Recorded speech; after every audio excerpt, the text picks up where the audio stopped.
is 11 a.m., so we want to welcome back Dr. Lockshin for part 2 on Parshanut and Polemics. I guess the topic lends itself to dispute. That's arguing. right. That's right. We're asking for polemics when we... Okay. Yes. Yes.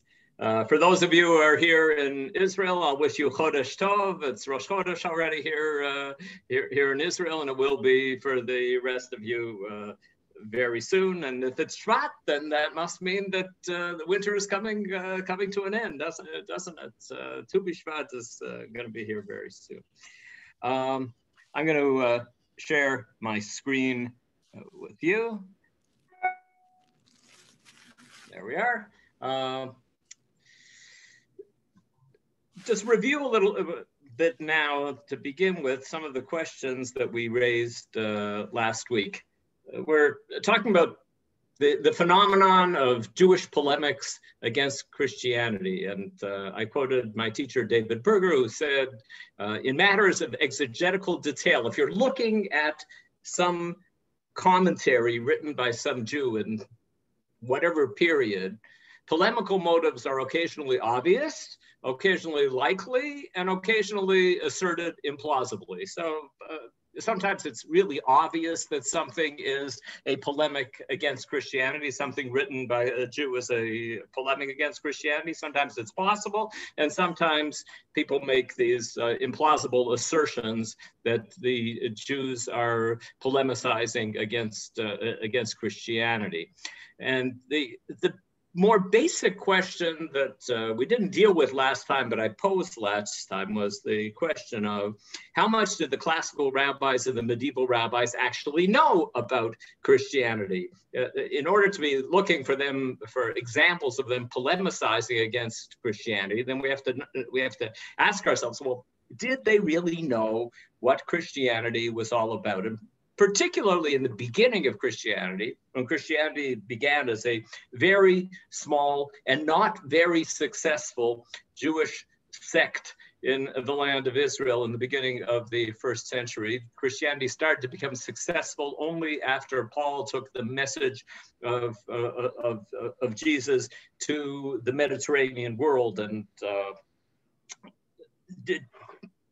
since it wasn't so much a phenomenon in Eretz Yisrael, Christianity was not a successful phenomenon in Eretz Yisrael, and certainly it wasn't a successful phenomenon in Babylonia, where the Babylonian Talmud was being written. There weren't very many Christians at all in Babylonia, and there weren't that many Christians in Talmudic times here in Eretz Yisrael. There were some, but it wasn't a very large group, at least in the beginning. So how much attention did the rabbis pay to Christianity?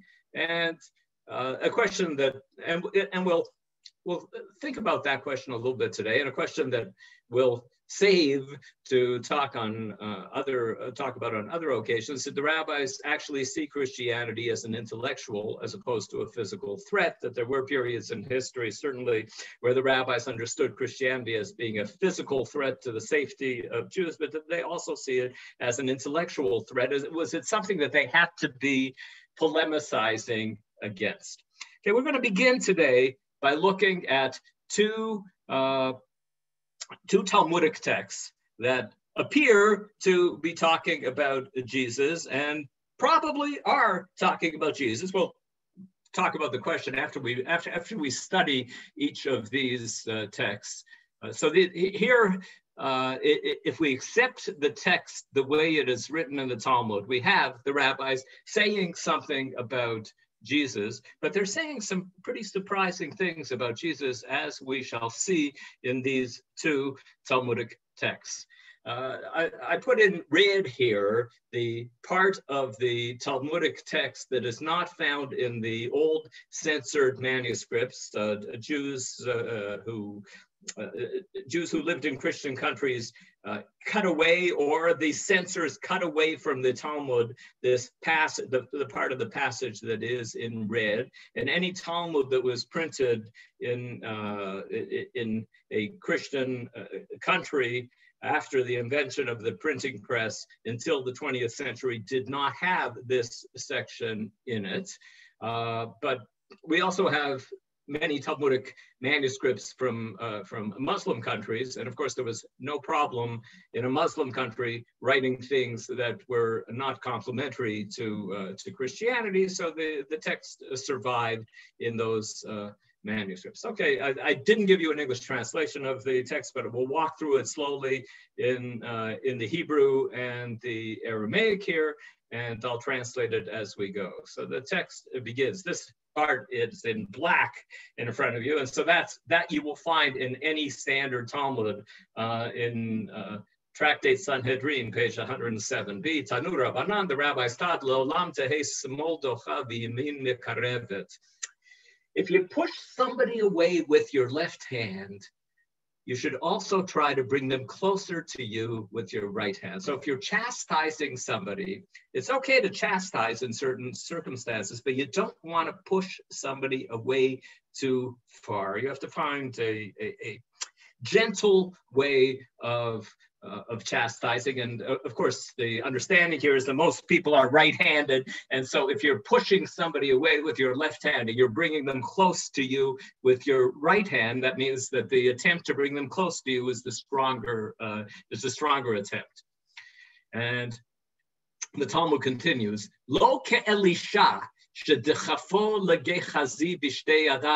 not like what the prophet Elisha did in the beginning of the second book of Kings, when he was angry at his boy Friday, as his assistant Gehazi, and he pushed him away with two hands. And the Talmud goes on and describes the terrible things that happened when Elisha pushed Gehazi away with two hands, where he totally rejected him. V'lo ki Yehoshua ben Prachya shedechafo liyeshua notzri b'shtei yadav. And also not like that story of Rabbi Yehoshua ben Prachya, who pushed away Jesus of Nazareth with two hands. In other words, he was too strict with Jesus of Nazareth. We'll talk about this, but first of all, we'll read through the text.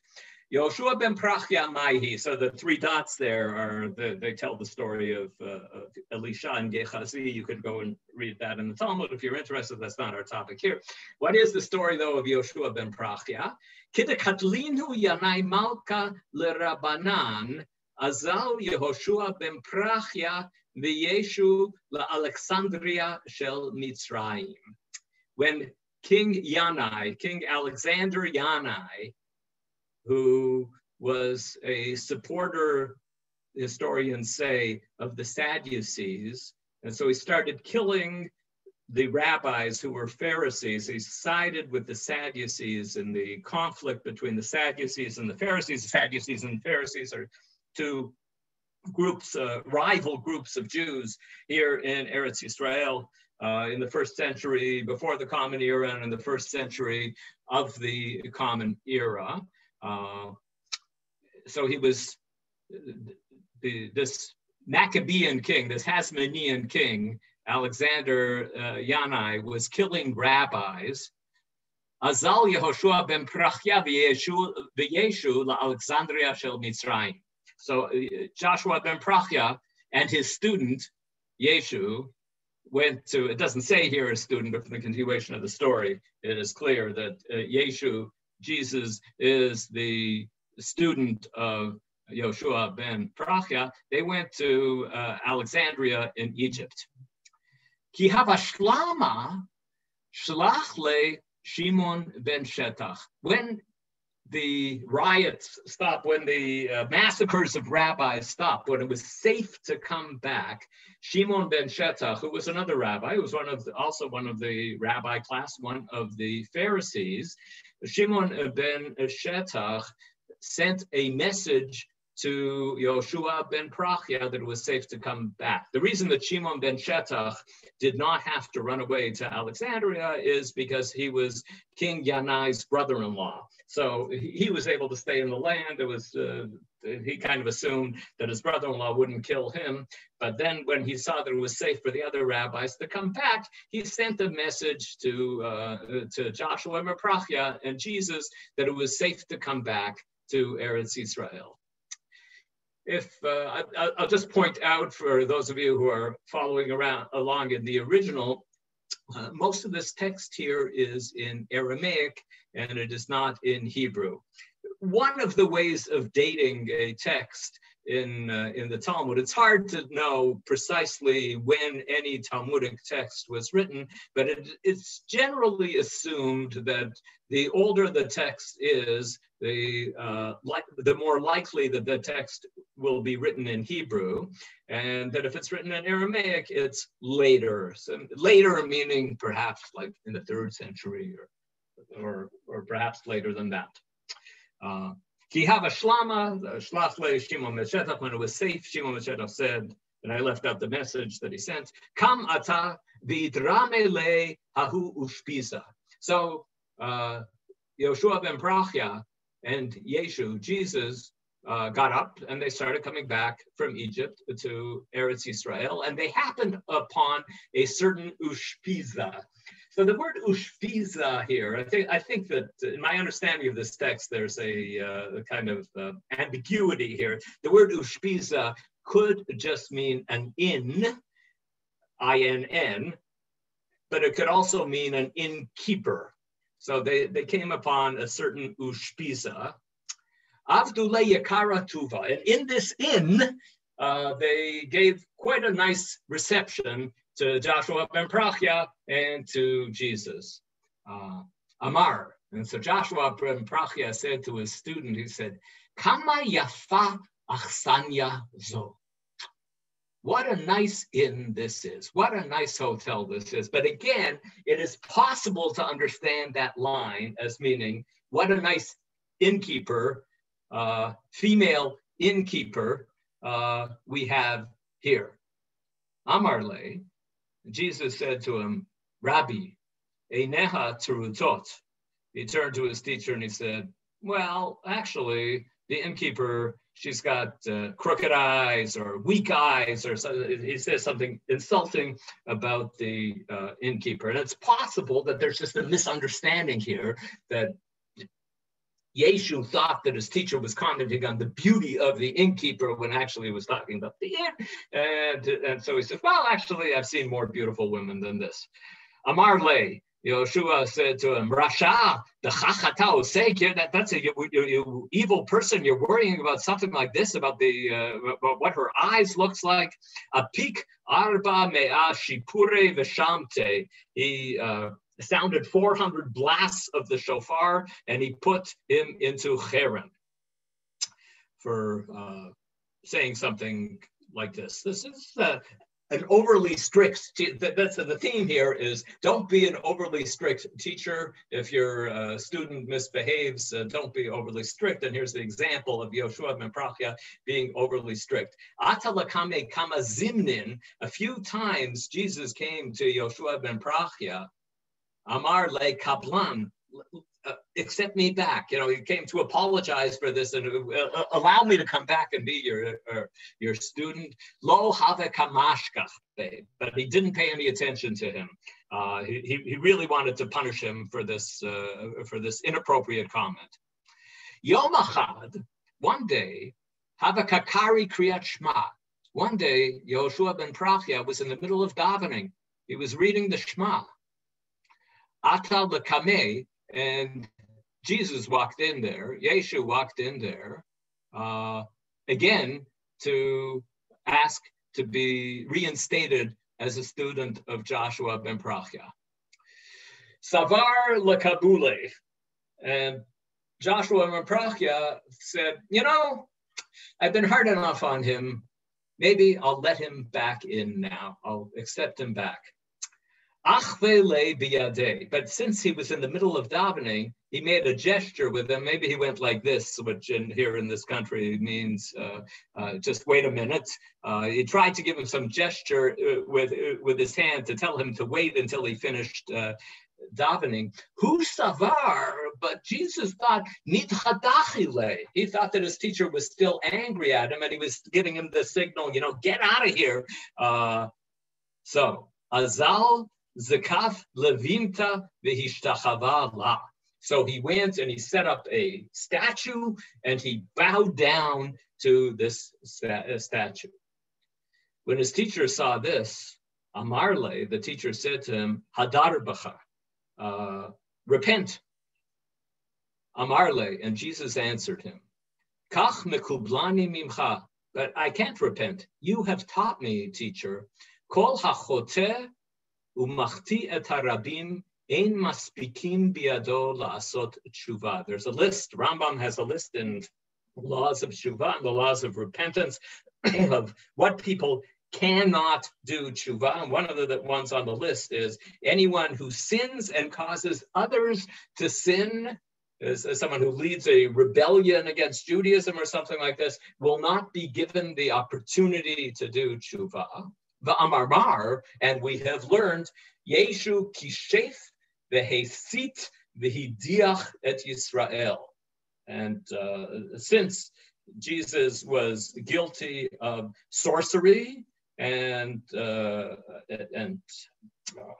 rebellion and causing others to leave the true path of Judaism, so because of this, I do not have the opportunity to return. And so it all comes down to a story of an overly strict teacher who wanted to teach a lesson to a student and was too harsh with him. And then it all comes down to a misunderstanding when he gave him a hand signal, which he wanted the hand signal to mean, just wait for me for a minute. And Jesus understood this to mean get out of here. And that's how this whole thing began, according to this story. What connection does this story have with historical truth about Jesus? Well, before we really answer that question, we have to say that in scholarly circles, in circles of New Testament studies, one of the most hotly debated topics is like, who was the historical Jesus? What do we actually really know about the historical Jesus? Because there are contradictions between the various books in the New Testament. So what do we know for sure? That there are those people who feel that the historical Jesus must have been someone who had a strong connection to Shmirat Mitzvot, to the observance of the commandments, and others who saw him in very different ways, and some who see him as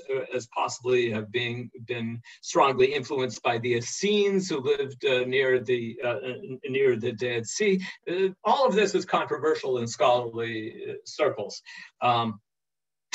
In this story here, are there any elements that actually sound like something that one might find in the New Testament?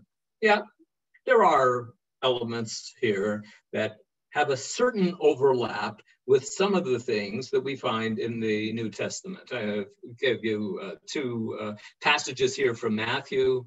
An angel of the Lord appeared to Joseph in a dream. Get up, he said, take the child and his mother and escape to Egypt. Stay there until I tell you, for Herod is going to search for the child to kill him.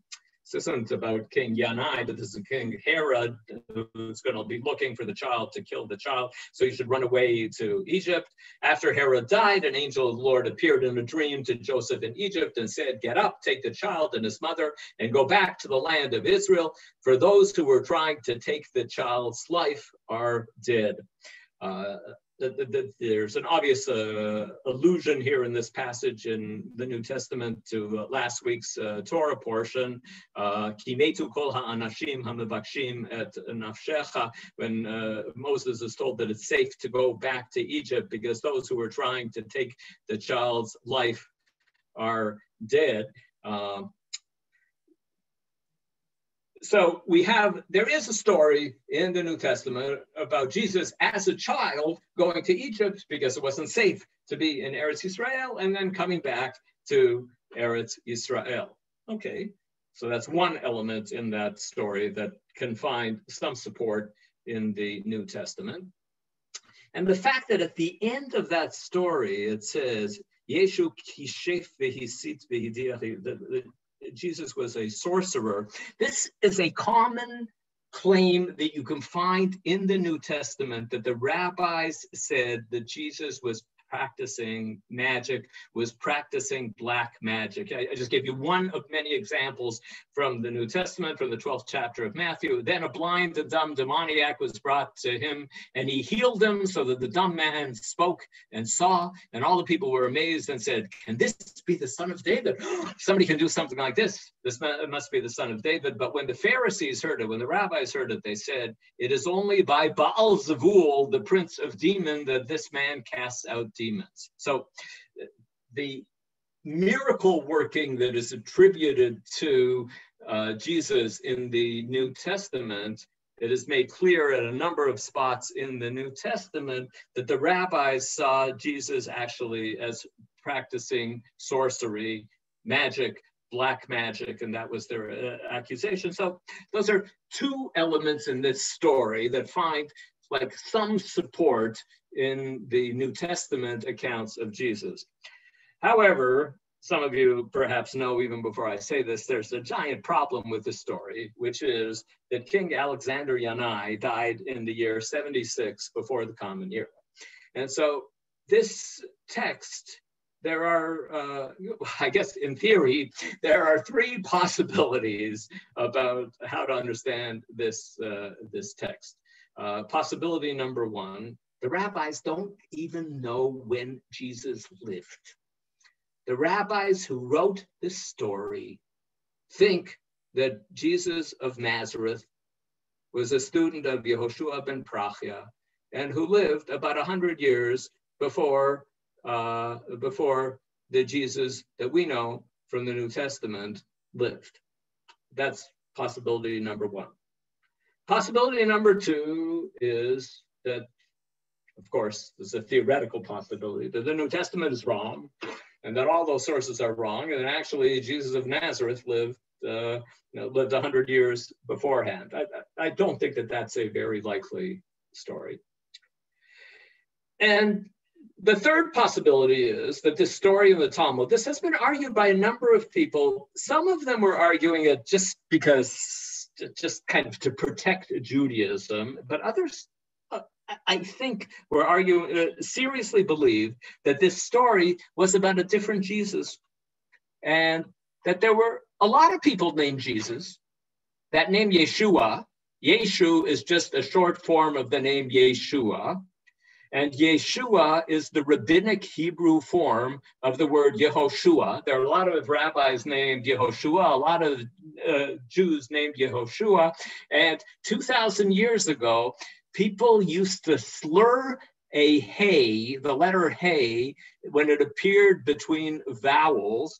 And just like you would find particularly in sources from the land of Israel, Rabbi Yehuda is often referred to as Rabbi Yudah. And even back in the Tanakh, Yehoram is sometimes known as Yoram. That hey drops out. And so Yehoshua becomes Yeshua. And we know that there were many people with that name, including the author of the book of Ben Sira, who is referred to as Yeshua ben Sira, or Jesus ben Sira. So there's the possibility, even though the text here says Yeshu HaNotzri, Shedachafo Yeshu HaNotzri, but This theory says that originally the story was about some other guy named Yeshu, and then some copyists later on misunderstood and thought that the Yeshu was actually Jesus of Nazareth, and so he wrote in Hanotzri into the text. Each of you can choose which of these explanations of the disparity between this text and what we know about Jesus from the New Testament to follow. I'll tell you that I am inclined to just believe that the rabbis did not know a lot about Jesus of Nazareth, and that there's a garbled story here, and there's a story about him living 100 years before the time that he actually lived, and the story is just turned into a cautionary tale about how to be a good teacher and what to do when you have a student who does not behave in the way that you want a student to behave. Okay, that's text number one that we're looking at from the Talmud. And now we're going to look at another text from the Talmud that, again, you see the black and you see the red in the standard copies of Talmuds that were printed in Christian countries before the end of the 20th century. You'll only find the black part of the text, and in manuscripts from Sephardic countries and in some recently printed Talmuds, you'll find the text in the red. The Talmud in Sanhedrin is talking about somebody who's on trial in a capital case. Matzulos chut, the Mishnah says, Matzulos chut betaruhu. If they found some reason to, even after they'd convicted somebody of a crime and sentenced him to die, if new evidence is brought, you always open up a capital case until the last moment. So if somebody rushes into the court and says, I've got something to say in defense of this person who's being taken out to be executed, you listen to the argument. Matzulas chut p'taruhu, and if they found that there was an argument in that person's defense, then they would let him go free. The imlav, yatzar lisakel, and if after listening to all the arguments that are offered about why the person should be let off, they said there's no merit for any of these arguments, they would take him out to be killed by stoning. Uchruz yotze lefanav, and when he was being taken out from the court to the place where he would be stoned, there would be an announcement that would be made.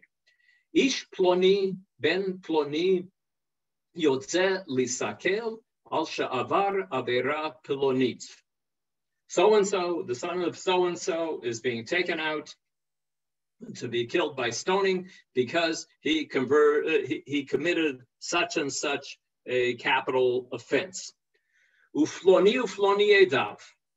And the witnesses who testify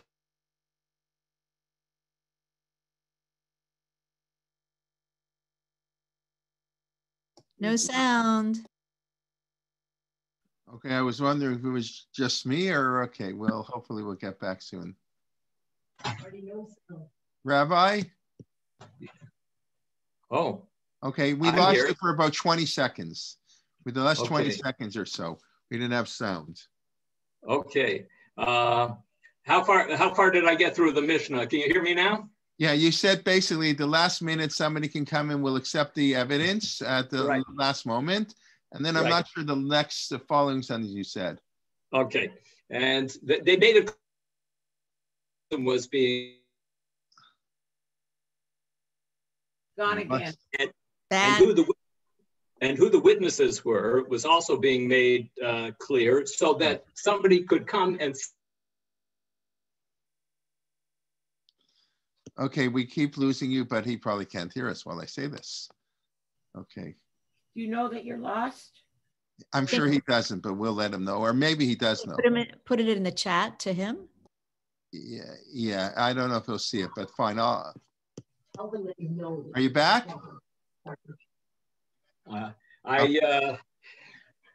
I understand that there are still problems. Can you hear me now? Now we can hear you. Now we can hear you. Okay. Well, I'm going to continue, and Rabbi Kelman, just interrupt me anytime that the sound stops, please. Okay. Excuse me, do you think you could just go back over that last sentence again, because we didn't quite get it? Sure. Every effort is being made to save the person who's being taken away to be executed, and that even as they're taking him away to be executed, they're making an announcement about which crime he committed and who the witnesses were, so that if somebody could come and testify that he didn't commit that crime, or those witnesses aren't kosher witnesses, or they weren't there that day, anything possible could be done in order to try to save him. Okay, the Gemara says about this, well, from reading the Mishnah, we see that the Mishnah says, Kruz Yotze Lefanav, that an announcement was made as he was being taken off to be executed. To which the Talmud says, Lefanav in me'ikara lo. That means that you make this announcement only when he is being taken off to be executed, but you don't make the announcement beforehand.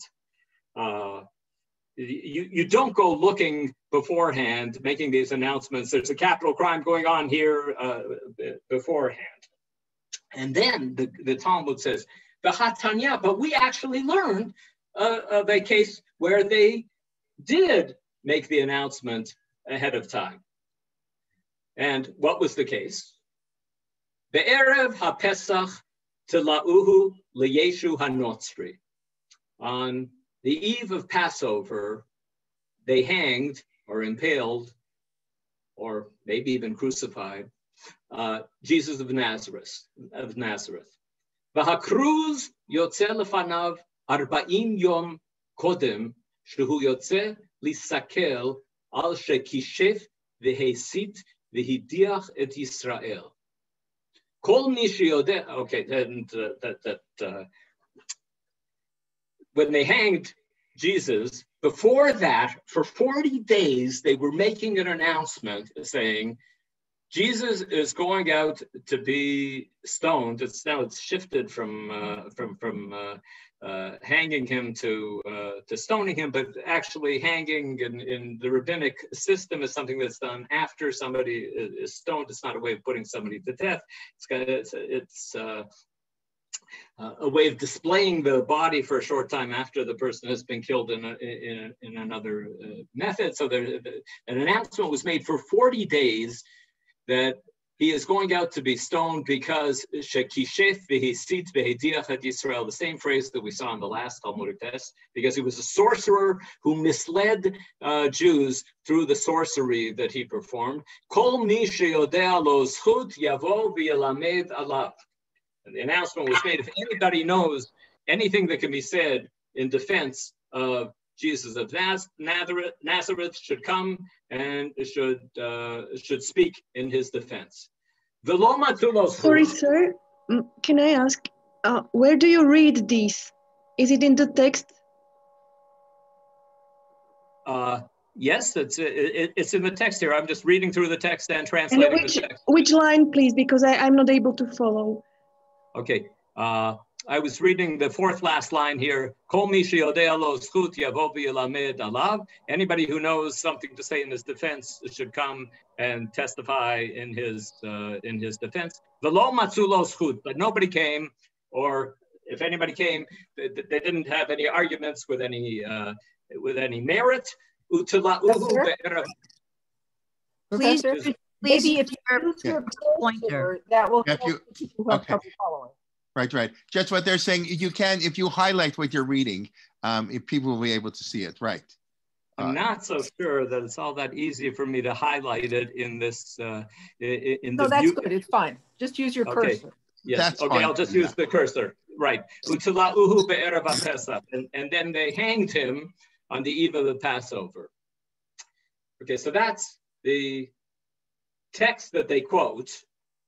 That's they quote it as a Braita, Bahatanya. This is like this old text, and this is in Hebrew actually, not in Aramaic. So that seems to be a sign that this is an older text here about Jesus. And then, and the only reason they quote this is because the Mishnah said that an announcement is made about somebody who's being taken out to be executed just as the person who's being taken out to be executed, but not beforehand. And this text seems to suggest that for 40 days beforehand, you make such an announcement. To which Ula objects.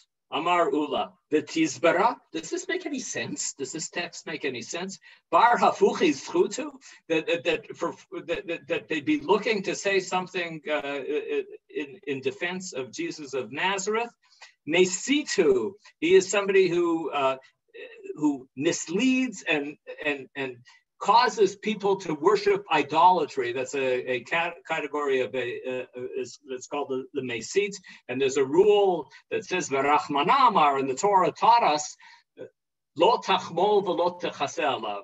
You're not supposed to, according to Talmudic understanding, some of the rules of due process are suspended when you're dealing with a Mesite, with somebody who's such a grave danger to the people because he's causing people to worship idols. In a situation like this, you wouldn't. So this text doesn't make any sense that they would be doing this for 40 days for somebody like this. And then they answer, Ella. Shane Yeshu, the case of Jesus is different. De karov la malchut hava. Because he had connections with the government. The rulers looked upon him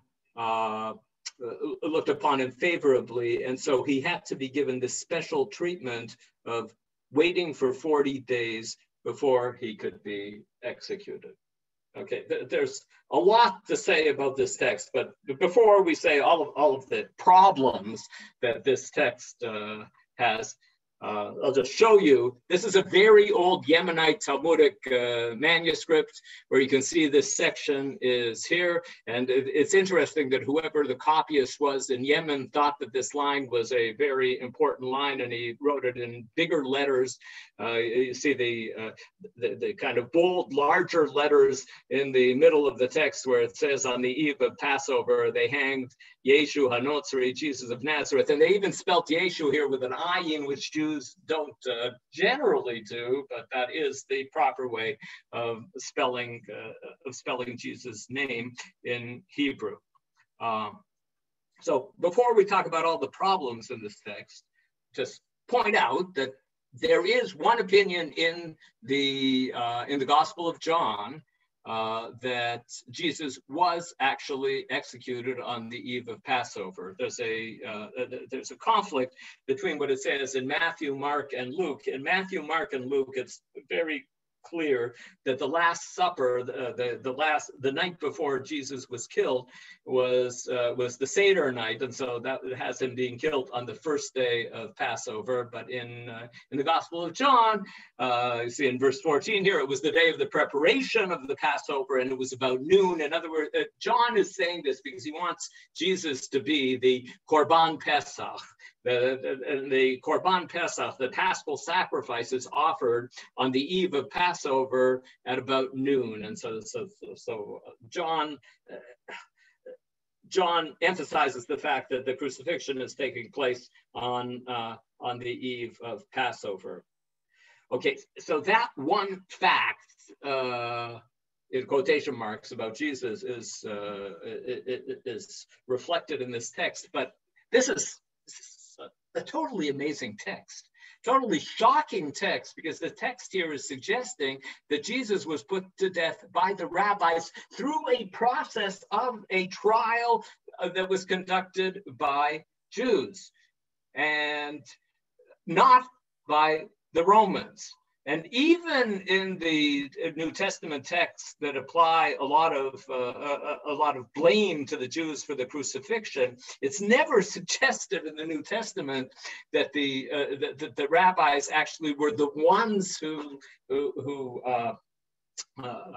executed Jesus. And in fact, it seems very clear that by the 30s of the first century, there was no capital punishment being administered by a Jewish court in the land of Israel. And the only capital punishment that was being administered by a court in the land of Israel was from the Romans who were occupying the country. And as I said, even in the worst of the gospel accounts, the Jews only bear indirect responsibility for encouraging the Romans to execute him. But this text is suggesting that there was a Jewish process, a Jewish trial that took place, a Jewish Sanhedrin that put him on trial and executed him. And then the last line of the text is can really blow your mind here. The line that says Shani Yeshu, the case of Jesus was different because he was close to the Romans. He had connections with the Romans, and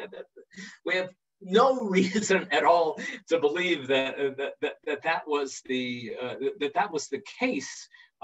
So what's happening here? I guess again, it's possible that this text is talking about somebody else, and not, even though it says Yeshua Notzri, and even though in that old Yemenite manuscript it clearly says Yeshua Notzri, maybe it's somebody else, somebody else's case that is being described here. Or I think that this is yet another example that the rabbis did not know very much about the story of Jesus of Nazareth. And they did know, and the rabbis who are putting this text together are putting this text together at a time when, the Jews are being blamed widely for being responsible for the crucifixion. And so they say, oh, okay, I guess we were responsible for the crucifixion. I guess we must have killed him. And also, I would also argue that this text is presumably being put together at a time, perhaps in the 4th century or later, once the Romans adopt Christianity as the religion, the official religion of the Roman Empire. It is only at that point that a line like the last line here, Shani Yeshu, the Karov LaMalchut, in the case of Jesus was different because he had connections with the Romans. Starting at the end of the 4th century, there was a union between the church and the Romans, but all historical evidence shows that the Romans were no fans of Christianity in the first couple of centuries of the existence of Christianity. That's an understatement that they were no fans of Christianity. So we have 2 Talmudic texts here that I think the major thing that they demonstrate to us is that the rabbis had not a great set of knowledge about the beginnings of Christianity, and perhaps because it wasn't, when the phenomenon of Christianity began, it wasn't such a big thing in Eretz Israel, and so the rabbis just didn't know that much about it. And then they came to believe various things that they heard that the Jews had actually been responsible for the crucifixion, and various things that they saw that the Christians and the Romans were buddies. Okay, so now we'll go back to the theme of finding polemics in the Talmud after now establishing that the rabbis had spotty knowledge about Christianity. So let's try one example here of one text that it has been argued, and I think it might be a reasonable argument to say that this text might have a polemic against Christianity, an argument against Christianity. The Mishnah at the end of Kiddushin says, Rabbi Meir Omer, Rabbi Meir says, Here I gave you English translations. A person should always teach his son a clean and easy profession. Just for those of you who are in Toronto, I'll tell you a story from many years ago. A friend of mine was studying for his PhD in Jewish studies, and he was taking smicha exams with Rabbi Gedalia Felder, Zichrono Livracha, the wonderful, great rabbi who was in Toronto for many years, the Talmid Chacham of Canada for many years. And my friend told me that Rabbi Felder one time said to him, "So, I know that you're studying for a PhD and you're taking smicha exams. What do you want to do in life? Do you want to be a rabbi of the community, or do you want to be a professor?" And my friend said to him, and it was true, he said, I want to be a rabbi of the community. To which Rabbi Felder said, "Oh, you want to be the rabbi of a shul?" He says, "Why don't you be like Lockshin? Become a professor. It's an omnus nikia v'kala. It's a clean and easy profession." That's what I can't look at this text without thinking of this line from Rabbi Felder. Anyways, Rabbi Nehorai says, just to save time, I'll just read it in English here. Those of you who can follow the Hebrew can read it in the Hebrew. "I leave aside all professions in the world." The Mishnah in Kiddushin does talk about how it's important to teach a profession to your children. But Rabbi Nehorai says, "I leave aside all the professions in the world and I teach my son only Torah. For a person eats of its reward in this world, and the principle endures in the world to come, and all other professions are not so. When a person comes into sickness or into old age or into suffering and is not able to be involved in his work, he dies in hunger. But the Torah is not so, but rather it guards him from all evil in his youth, and it gives him a goal and hope in his old age." Similarly, it says concerning Abraham, our father, peace be upon him, and Abraham was old, and God blessed Abraham in everything. And we find that Abraham, our father, that Abraham Avinu performed the whole entire Torah before it had been given. As it says, "Because Abraham listened to my voice and kept my safekeeping, my commandments, my statutes, and teachings." So this is an unusual ending. The Mishnah really should have ended with just saying, if they wanted to give the last word to Rabbi Nehorai, who says that the most important thing is to teach your children Torah, because that will help them throughout their entire life. And then it could finish with the quotation about Abraham, that God blessed Abraham in everything. But then we find thrown in here, almost as an addition here, we find, of course, that Abraham Avinu observed the entire Torah even before it had been given. As it says, "By reason that Abraham listened to my voice and kept my safekeeping, my commandments, my statutes, and my teaching." Why are they emphasizing, why did this midrash develop that Abraham observed the entire Torah, this anachronistic midrash that says that Abraham observed the Torah before the Torah was given? So it has been argued, and I think it's not a bad argument. I'm not going to, I don't have time. I'll send out the slides, and anybody who wants to can see how the text is a little different in the Parma manuscript, an excellent old manuscript of the Mishnah, but I'm not going to go into that now. In Romans, in the New Testament, Paul says, "What then shall we say that Abraham, our forefather, according to the flesh, discovered in this matter? If in fact Abraham was justified by works, he had something to boast about, but not before God. But what does Scripture say? Abraham believed God, and it was credited to him as righteousness." Now, to the one who works, wages are not credited as a gift, but as an obligation. Paul is actually talking here about the word tzedakah here, that God was like doing a favor to Abraham here by accepting him. But if he had been observing mitzvot, it wouldn't be a tzedakah, it would be something that he earned. However, to the one who does not work but trusts God, who justifies the ungodly, their faith is credited as righteousness. And Paul goes on, is this blessedness only for the circumcised or also for the uncircumcised? We have been saying that Abraham's faith was credited to him as righteousness. Under what circumstances was it credited? Was it after he was circumcised or before he was circumcised? It was not after, but it was before. That's in the 15th chapter of Breshit, Paul says. Even before he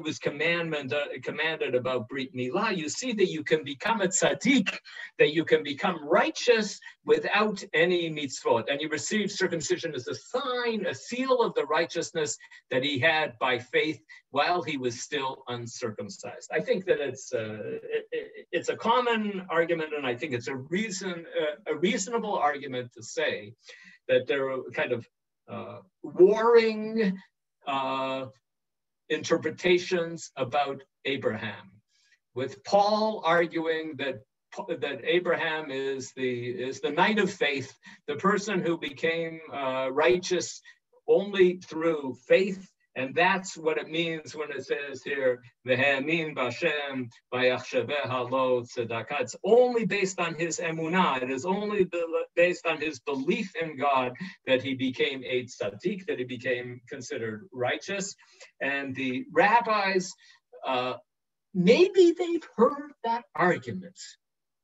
And then if they've heard that argument, then they say, actually, Avraham Avinu observed the entire Torah. And we know that it's anachronistic to say this. He observed the entire Torah even before it was given. The idea that if Abraham's going to be our role model and our Judaism centers around Shmirat Mitzvot, the observance of Mitzvot, then it makes sense that Abraham should be somebody who observed the Mitzvot. So is it certain that this text here in Kiddushin is an anti-Christian polemic? By no means. It's not in the obvious or certain category, but it's in the possible category. And just for a last thing, I'll just point out that despite the fact that you find a Talmudic text like this, you'll find other Talmudic texts that are perfectly happy in saying something wonderful about faith. Like Rabbi Simlai, 3rd century in Eretz Yisrael, taught that there were 613 mitzvot. And then King David came and he reduced them to 11 principles, as it says, a Psalm of David, Lord, who shall sojourn in your tabernacle, who shall dwell upon your sacred mountain, he who walks wholeheartedly, the Dover Tzedek, and then lists off 11 characteristics. And then Rabbi Simlai's teaching here finishes with, Habakkuk came and reduced them to one principle, as it is stated, but the righteous person shall live by his faith. Okay, if Rabbi Simlai was worried about Christian teachings and knew that the Christians were saying that Shmirat Mitzvot isn't important and that the only thing that is important is faith, would Rabbi Simlai have given this teaching and said that actually what it comes down to is just one thing and that the only thing that matters is emunah? I find that unlikely. So I think my conclusion from this is that Christianity was not uppermost in the minds of all of the rabbis of the Mishnah and the Talmud by any means. It was not, but that there are some hints that here and there, like the end of the Mishnah here, that maybe they know what. Maybe the author of these lines here in the Mishnah knows what the Christians are teaching about faith and Abraham, and basing their teaching, Paul talks not just in that passage in Romans, but in many passages in the New Testament. He talks about Abraham being the model for this new understanding of Judaism, new understanding of the worship of God. Okay, I'm going to stop here to leave some time for questions from the chat. Rabbi Kelman, do you want to pass them on to me? Just before I start, I did notice before some people were commenting, and I just want to, as I guess the administrator here to say a policy. We do encourage people to put questions in chat. I agree that that's how we learn. That's how we go. Some people are saying it bothers them, it disturbs them. So you can turn off your chat box if it does. But I do want to say, as a Torah motion policy, we do very much encourage people to put questions in the chat. And if it's, you find it confusing, then just turn off your chat box. So that's just to make that clear. Thank you. I don't mean to get anybody upset, Godfrey, but I do want to, that we do encourage that. Okay. You have at the beginning a couple questions, I guess, challenging your claim that Christianity was not common in Israel and in Bavel. Ellen pointing out that there's a book showing zillions of monasteries in the region, and pointing out that Jewish-Christian relations were seen as a threat already in the time of the Churban Bar Kokhba revolt. So maybe, I don't know if you want to address that. And of course, Rabban Gamliel Bilam Hashinim is assumed to be against the Christians. That's already the 2nd century, but want to comment on that? Right. Okay. So obviously they did know about Christians, and in some ways they were worried about the Christians. And I'm not certain that Bilam Malshinim is only about the Christians. It's about sectarians, but it's also about the Christians. I don't think that there were all that many monasteries in Eretz Yisrael back in Talmudic times. Later on, certainly there were, and I don't think that it was a terribly successful movement in Eretz Yisrael. That's okay. my understanding. Okay. Somebody was just asking, why would the Christians censor the Gemara that the Jews killed, Jesus? Last week, I already said that sometimes the censors do not show a lot of sense in their censoring, but that at a certain point in the Middle Ages, it became a common Christian argument that the Jews were maligning Jesus in their holy texts. And censors then just went through and they found any kind of comment that might be about Jesus or might be about Christians, and they started erasing them without any particular sense to the erasures. And sometimes Jews did the erasing themselves for self-preservation. Okay, Ruth pointing out again that the story about the Yamin, Mekarev and Smol Docha, again, placing sort of the whole, what happened in history on one little event. But for those who were at the shir yesterday, that I want to thank Dr. Lockshin, who introduced me to Dr. Schwartz. 1 comma, you heard what 1 comma can do. So and that is a common thing in the Gemara. We had it yesterday by Kamsa and Bar Kamsa, and right. Even if the Gemara is not necessarily I'm sorry, I'm answering for you, but the Gemara is not necessarily historically saying this is the only cause. But the Gemara is pointing out, we know in life little things can lead to big consequences. One little event is what triggers things. It's not it's there and you need the explosion. Anyway, so if you can comment on that, if you want to add that. Okay. I agree with your comment. And they're not trying to make a statement about Jesus. They're trying to actually teach somebody what it's like to be a teacher.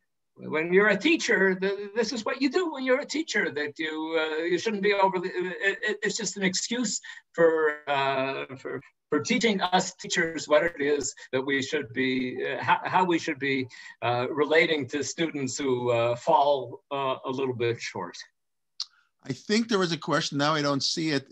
Did he get better treatment, sort of it being Karov L'Malchut? Somehow, how did that, perhaps? Karov L'Malchut, Jesus was a relative of David HaMelech. I doubt that's what it means, no? Or it might have mean that. That he was Karov L'Malchut to a descendant of royalty. Is that possible? Yeah. I've heard people making that suggestion. I just don't find that that the phrase Karov L'Malchut means that in standardly in rabbinic literature. Yeah. Okay, I don't know if I want to really to bring this up, but I will mention, and I don't get, a few people I guess, are very sensitive to the term of New Testament versus the Gospels. And I'm just, I don't think anybody who uses the term New Testament, and I occasionally use it, means it to replace the Old Testament. That may be how the Christians use it, and that's perhaps why people get upset. But the Gospel, right. I know that it's so different. It's what the term's called. I don't know if you want to comment, and maybe I'm, but I just pointing that out. Figured I'll pass it along. Well, I'll tell you the truth. I always try to avoid using the term Old Testament, which I definitely find offensive, and I have tried to. Some people suggest that the proper term to use for what the Christians call the New Testament is early Christian literature. And in fact, I even had a non-Jewish colleague at York who put out a book. It was an introduction to what most Christians call the New Testament. And he called it Introduction to Early Christian Literature, since he didn't want to be using a title that somebody might find offensive. And it was really nice that he did that. But I find that early Christian literature isn't a really great term, because there's a lot of early Christian literature. The church fathers are really early too. We're going to be seeing some church fathers very soon. Next week, we're going to be seeing some church fathers. That's early Christian literature. And so there's a section, there's a group of books that the Christians put together and the Christians call the New Testament. And I just thought, you can't call them the Gospels, because only the first 4 books in there are the Gospels. And then there are all the, I guess you could call them the Gospels and the letters and the other writings, but it's very clumsy. So I find that the only term, I apologize to anybody who was offended by the term, but it's the only term that I have found that conveys the books that are in this volume that I've got here. For anybody who wants to read these early Christian books, this is one of the best ways to study them in this book called The Jewish Annotated New Testament that my friend, Professor Mark Bretler, put together this collection where they're Jewish, to help Jews understand the New Testament and show how various things in the New Testament relate to various teachings of Judaism and are opposed to or drawn from or connected with things in Judaism. That's a fine collection. So I have not found a non-clumsy term to replace the New Testament. A couple people suggested Christian Bible. I'm just the Christian Bible. But the Christian Bible also includes Genesis and Exodus and things like that. That's in there. That's in the Christian Bible too. I guess you could call it the last part of the Christian Bible. Okay. I'll think about that. In many ways, words are what you mean them to word, and different people coming from different perspectives are going to interpret words differently. But okay, right.